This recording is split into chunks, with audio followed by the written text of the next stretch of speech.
we got started in 2021 doing that, so we're still pretty young in that development process. We took the approach of a very small farm robot so that we could help small growers more. So our unit is designed to fit in 30-inch rows or larger. It is autonomous. It is designed to do different things. So what we are going to show you today is some of our cultivation tools over here on the left. We have weed whackers. They are not here yet, but they will be here soon. So if we can show you later, then we'll show you a little bit later. But yeah, small farm robots. The company is myself, my brother, and my husband, and then quite a few of our team members came out to be here today as well. So we'll get started with this one on the left here. Admin?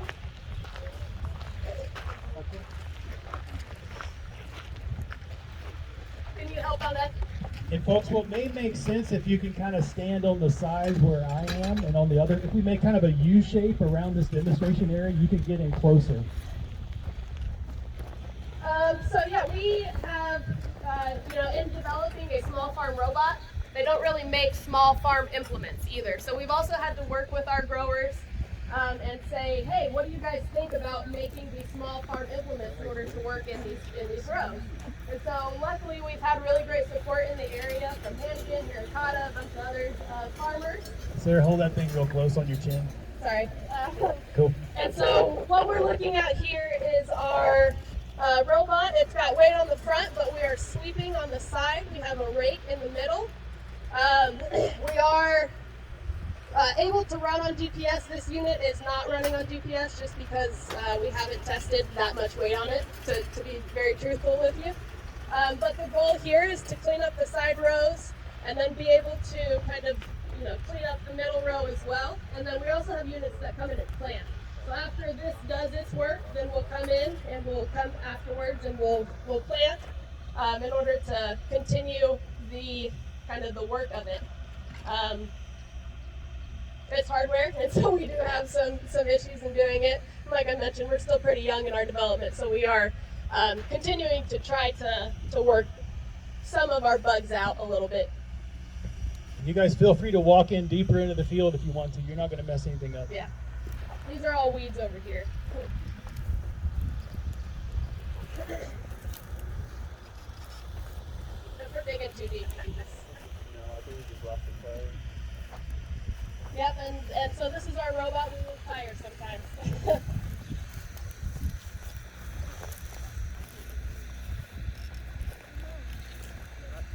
Okay, well, while they're working on that one, we'll see if we can get this other one going over here. So what we have on this side of this is this robot is going to be towing this implement over here. You want to just drive that one forward and backwards a little bit, Juki? So this is our slightly wider version. This one fits on the outside of the rows a little bit better. We are going to make a kind of more improved version of this upcoming season. But we can put this one behind that implement and kind of show you what the digging version of our implement is. You need a pen?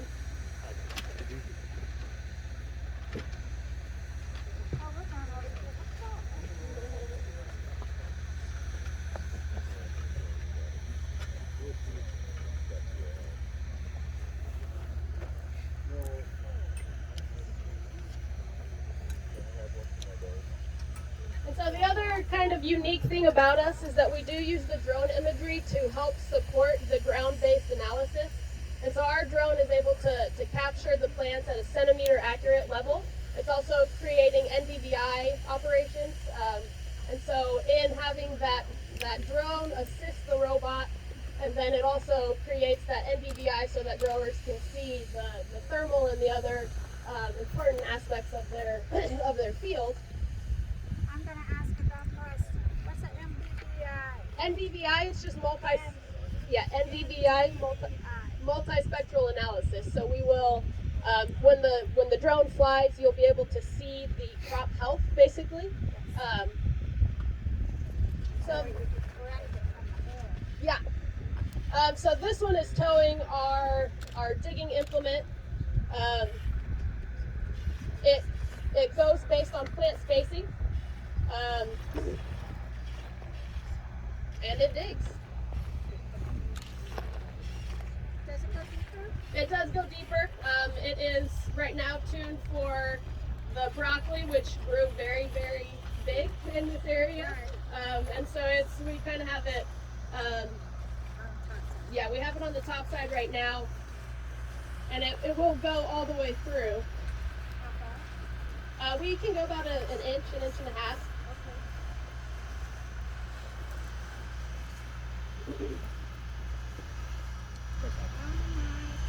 You need it? And this tools. Up over there.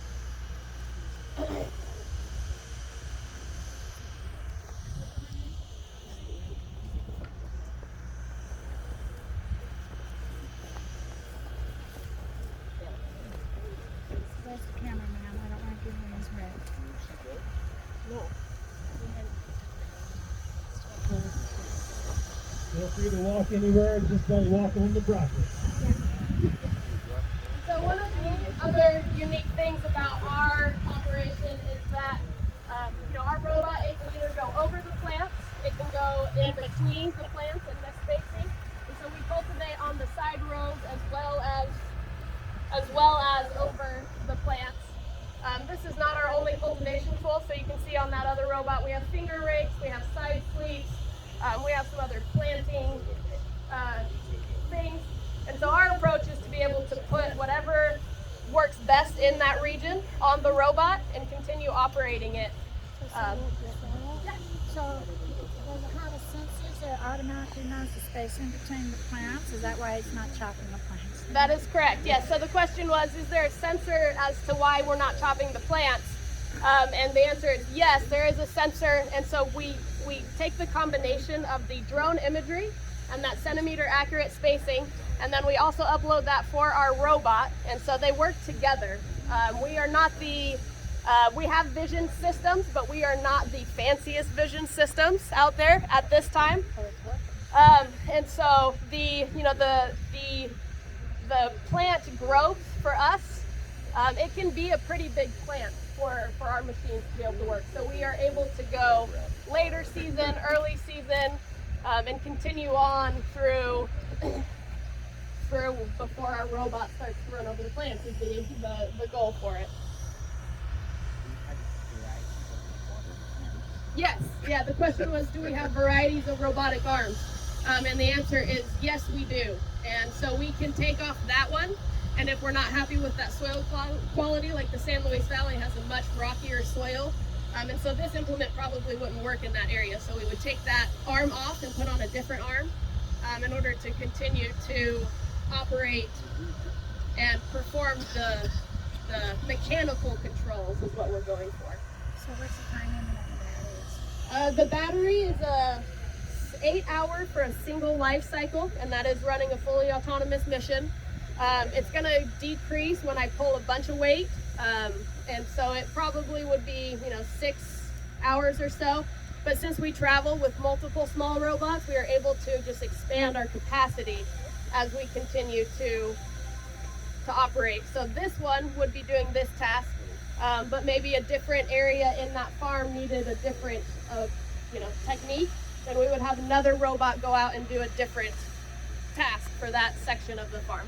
And how do you recharge? We have the trailer. It's hooked up to charge our batteries and our robot. And then we have drone imagery as well that I don't think you'll be able to see on that tiny screen, but if you wanted to come and look at it, you'll be able to. Cool. Thank you. Yeah, of course. Sarah, it may feel like you're loud in that microphone, but you really have to just kind of yell into it. Okay. Yeah, just Sorry. like it's a pipe, just yelling right into it. I'm not good with mics. But yeah, if you wanted to come see this one more, you could. That's pretty much what it does, though. It goes straight and it digs up some of the area of weeds. Our goal is to not harm the broccoli or the plant, whatever it might be. And we will continue to seek the support and advice from our local growers in order to develop different types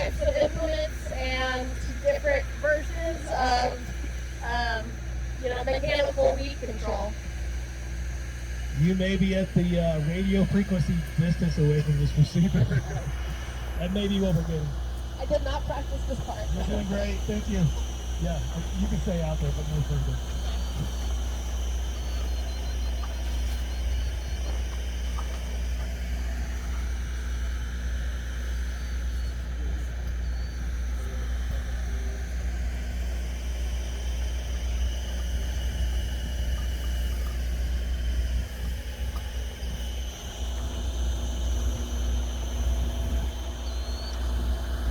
Guys, I haven't taken any more questions. I just believe that this one is up and running. So that's the kind of the other really good thing about our service approach is that we're not, it's hardware. It's practical race robots in San Luis Valley. And in having the ability to have a team here from Rocky Ford and then a team in the San Luis Valley, we kind of understand the environment, the growing needs a little bit more targeted. Modify it too in order to create the best holistic approach possible. And then again, that all includes drone imagery. You can look at your multi-spectral analysis and look at this area of my field and look at a little bit under the weather. So with that RTK, you get the robots to go and spray other anything else that you might need. You have these robots deployed? We are on a trial plot out here in Rocky Ford. So that one's just in Swink down the street. If you want to go take a look, we have. It's you're not putting any big risk on it. So if you have 10 acres, spending $300. If you have 1,000 acres, then it's going to be more. But if you only need us once or twice, we're only there once or twice. If you need us the whole season, we can add multiple robots in order to tune your to meet your needs all the time. And we don't have a farm size limit, so we can do things. Our plot in Swink is about a 1/4 acre or less, and then our largest plot in the San Luis Valley right now is about 150 acres. So we're very different in the range there, which I think is great just for the small grower. Other questions? Feel free to shout them out. And it looks like that robot's coming back to us on that side. Sarah, as an early stage business, what are some of your immediate plans in business growth? Yeah, so like I mentioned, we just got started with this development process about 2 years ago. And we are looking forward to continuing to grow and design and develop the unit itself. We fundraise. We are seeking venture capital support. We have really great venture capital investors in Colorado who focus on rural and ag and kind of impact.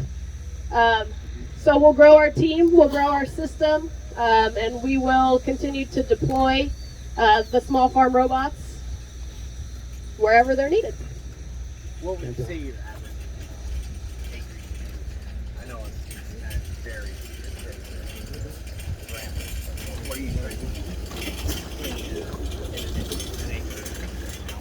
Yeah, so the question was how many acres can we do in an hour? And so in the variety of our, we can send 2 robots or I can send 5 robots. So one robot can do 0.7 acres per hour. And if I need to send 20 robots, then that amount just expands. Or if I need to cut it, then it kind of reduces. So a little less than 120 a day at a 20 robot fleet.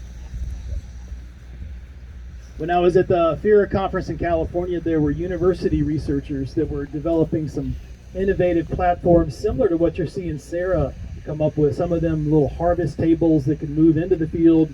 Worker put a harvest box on it. It goes back out of the field. So I mean, think about all the time you spend walking boxes in and out of the field. A robot could do that, right? Yes, so we do have an additional implement. It's just around the corner, so we'll probably pull it out a little bit later. But it tows humans and it tows other things. We did, harvesting. I was sitting on the trailer harvesting onions, putting them into the robot, and sending the robot back to the shop.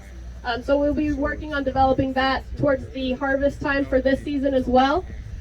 But the unit itself can tow 400 pounds, and then we multiply that by however many we have in the field, and that is the harvest approach. So if you wanted to keep your hand labor for certain things, then we could come in later in the season and supplement your harvesting and just make that job a little bit easier for your farm labor as well.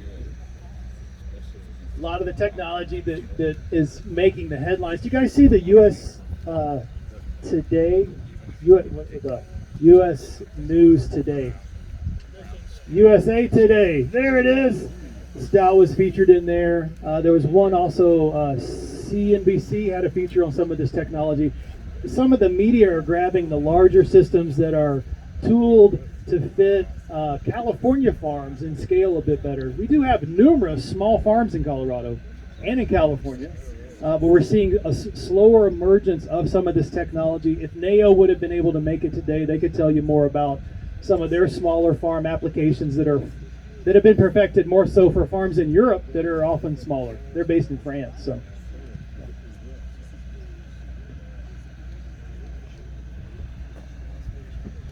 One of the things that we're excited about at CSU, and some of our College of Ag Science folk couldn't make it today, but have you guys heard of this new thing? CSU can't be quiet about it. We talk about it all the time, but the Spur campus in Denver, we're just, tooting our horn. We think this is the best thing since sliced bread. But one of the positions that was hired recently was a director of Ag Innovation and Partnerships.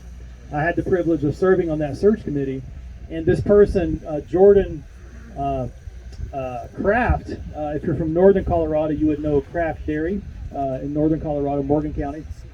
Jordan, MBA from Harvard, worked with a lot of ag tech companies, but is excited to work with folks like Sarah to help Colorado companies stand up and be more prominent as innovative solutions for producers in Colorado.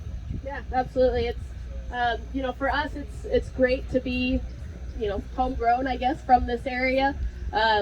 We are, the resources, I would say, are sometimes limited in a smaller town, but being from rural Colorado and having family that grew up in La Junta and raised their kids in La Junta, that means a lot. And so our connection to growing the crops and to how important this job is to our farmers, I would say that's just as important as making sure that we have a successful business so that we can continue to provide great service.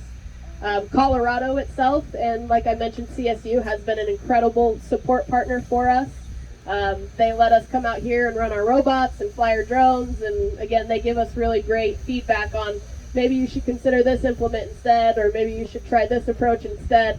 And we, as a team, our humans are very, very important. Our robots are important, but I would say our communities are even more important than that, because it just doesn't work without that support. And we have a lot of growth to do, and we're really looking forward to continuing to try to do that. Fantastic. What other questions you guys have for Barnell Precision Agriculture, Sarah and her team? What's popping up for you? Hard questions you want to ask. How did you get started, Sarah? Why did you want to do this work? Yeah. So our grandparents in La Junta, they started to get sick.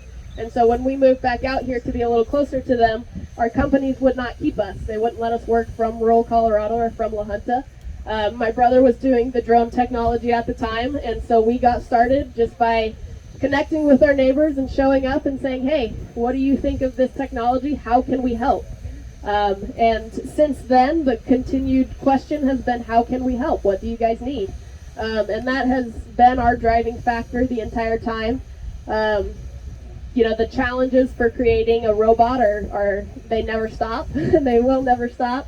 The hardware continues to present its own challenges, but this season we've seen different weather here in this area than we've seen in a very long time, and so the crops grow faster, and they need we have grown broccoli really, really well here, which doesn't happen often, and so we originally just got started to figure out how we could help, because we are very, very connected to our communities. This is my brother Jaron, by the way. Hello, my name's Jaron. I just wanted to give a shout out to to Chuck Hannigan over there. When we first started 4 or 5 years ago, Chuck and his brother Eric, they were the first ones to even talk to us. They thought I was crazy. They still do, but I just want to say that I'm very, very grateful to Hannigan Farms and CSU. Mike Bartolo has just been fantastic, and so yeah, that's all I got to say. We got one question here and then one over there. Can they tell us a little bit more about the drone service? I know this is about the robotics, but what they Yeah. do with the drones? Yeah, so the drones are incorporated in the entire service no matter what. So we use them as our foundation. If you want the imagery, we give it to you. It is NDVI and it's RTK precise, so this map could feed into your current tractors, your current spray systems, and it can tell you prescription applications. We are not agronomists, however, so you have to decide what you want to put in it. But we can give you the exact point of your plant, and I'll pull it up there in a minute on our way back over. But we are able to see the exact location of each plant, the exact boundaries of each plant with that imagery. And in doing that, you can, say I want a specific amount of nitrogen or phosphorus or something on this area. It also detects potential irrigation problems. So if you have a leak and your team is out, fixing a tractor somewhere else, then that drone imagery can say, hey, you have a leak over here. You should probably run over there and fix that. And then, whatever decision you make about that. It is not an added charge for that. So if we are out here at your farm, we're going to give you that imagery if you want it. If you don't want it, then we have it as a backup until you do want it. Question here. Good morning. My name is Mark. Thanks for being here. And I had a question about most of your devices are battery powered. Could you talk about your decision to make battery powered versus internal combustion engines? Yeah. So the biggest thing is to just be able to continuously charge. So we like to have the opportunity to charge while we're in transport to the next farm. And then battery technology is going to continue to become smaller, less inexpensive, and a little bit on the regenerative side. I know, where the batteries come from are not necessarily part of that story. But in being able to have the regenerative and the sustainability of the system. But the system is actually lightweight enough and having a small battery that we do qualify for soil health credits too. So we are virtually no compaction. And in that we can also plant and harvest cover crops. And so that combination of the battery and then the other aspect is kind of how we started the building, the design approach for it. Yeah. And the batteries can be hot swapped in the field? Yeah. So we killed one for the first time yesterday. So, in 8 hours. On purpose you killed it? Yeah, kind of. Yeah. And so we just took it out and it's back at the shop now and put a new one in. So they're light enough. They're 50 pounds each. We bring a backup for each robot. And that just gives the robots the ability to just go. They can work at night as well, and then in having the ability to work at night, then we can avoid the really high heat because it is still hardware, and it still doesn't like 110 degree weather, but who does? And so we, in having the system that we have built, we can work at night, we can work in the winter, if we want to do, winter cover or other things. Great. Marilyn. Maybe I just missed this, but you charge a certain amount for weeding per acre. Now, does that mean you bring all the equipment necessary to do that? So it might be both of the machines we saw today. Is that how that works? Yeah. And so we do have the weed whacker around here, and I'll get that set up, and we can show it after. But we will, in any kind of weed control, we can do the precision, we can do the cultivation, and we can do the whacking. And that is all the same price. As we we're designing a soil sampler, so in that instance we would add $1 or $2 to that weeding, and you would get soil samples from every region on your farm rather than you having to go out and do it if that's something that you like to do. And then for the harvest support, for pulling the humans behind, again, it's just a slight price difference, and the only reason for the price difference is because the robot needs to go a little bit slower so that the humans have time to pull the crops, dig them up and pull them, put them in the bucket. So we adjust based on speed or based on farm needs. Sarah, we got a couple more minutes. Anything you else want to say or do? I think not at this time. We'll get some more robots and we'll be around. Again, if you want to come by to the swing plot and kind of see how that is fully planted by robots, fully managed by robots. No nutrients on that field at this time.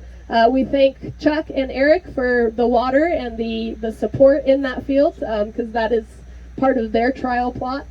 And yeah, we're around. If you have any questions, just let us know. We're looking forward to continuing to grow and develop for you. Wonderful. Help me thank Sarah and Barnow Precision Ag. Fantastic. So we are going to shift